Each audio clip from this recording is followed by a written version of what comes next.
সব সময় সোনাওয়ালা দোকানদারদের ফিল্ডিং সেটিং করি, এবার রিয়েলে ফিল্ডিং সেটিং করবো বেগমপুর রয়্যাল এনফিল্ড শোরুমে। কেন এই গাড়িটা নেওয়া হয়েছে 10 মাস 11 মাস হবে। গাড়িটা যখন চালাই অনেক স্পিডেই থাকে, গিয়ার বেশি থাকে না। নর্মালি গিয়ার বেশি থাকলেও গাড়ি ক্লাচ টিপলে স্টার্ট বন্ধ হয় না, এই গাড়িটার স্টার্ট অফ হয়ে যায়। আমরা একবার গিয়েছিলাম বেগমপুর শোরুমে, তখন বলেছিল যে শ্রীরামপুরে যাও, শ্রীরামপুর সার্ভিস সেন্টার আছে, ঠিক হয়ে যাবে। কিন্তু শ্রীরামপুর সার্ভিস সেন্টারে যাওয়ার এখন টাইম নয়, কেন এখন ভোট গণনা টাইম, এইদিক ওইদিক ঝামেলা হবে। আমি তাই এখন বেগমপুর রয়্যাল এনফিল্ড শোরুমে গাড়িটা দিয়ে দেবো, ওরা ঠিক করে দেয় কিনা দেখবো।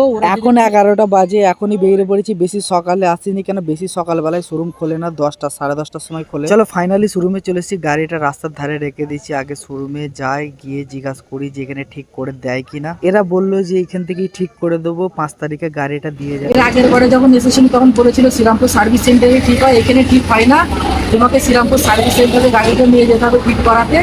প্রথম কথা এবারে যখন এসেছি বলেছি যে তোমাকে ঠিক করে দিতে হবে, নাহলে গাড়ি রেখে চলে যাবো। তাই বলেছে যে ঠিক আছে ঠিক করে দেবো 5 তারিখে, কেন 4 তারিখে ভোট গণনা আছে।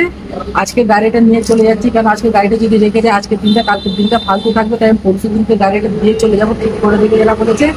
প্রথম কথা হলো গাড়িটা আমি যখন নিচ্ছি তখন নিউ ভার্সন থেকে গাড়ির প্রবলেমটা আছে, তাহলে তখন থাকতে প্রবলেম আছে যেগুলো আমি শোরুমওয়ালাকে তো চিনবো। যখন গাড়ির 1 বছর হয়ে যাবে, 1 বছর পর যখন কিনতে যে সার্ভিস থাকে, এই সার্ভিসের পরে যদি প্রবলেমটা থাকে তাহলে আমি শ্রীরামপুর সার্ভিস সেন্টারে যাব।